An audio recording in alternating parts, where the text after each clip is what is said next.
messenger pa. Joel Ma, meron na siya gusto ko ano kami na Oo naman. Looking forward ako kay Direk Joel, my God. Basta maganda lang script. Oo. Sabi mo, looking forward ako maging director ko siya uli. Talaga ba? Napanood ko, oo. Napapanood ko yung mga movies niya, magaling si Direk. Kasi di Kaya ba, lang ako kasi, hindi ako makakita ng gusto ko talaga. material.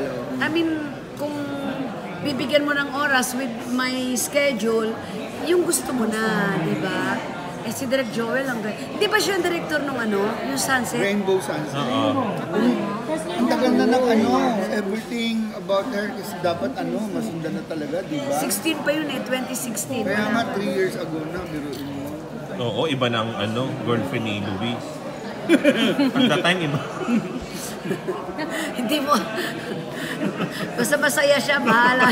At dito sila kahapon. Pero in fairness, ang bait-bait ni Jessie.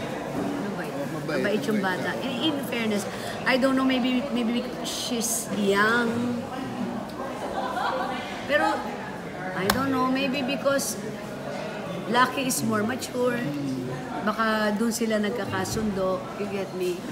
Merong isang mapagbigay. I don't know kung yung older o younger. But they seem, masaya sila. Masaya sila. Nakikita ko.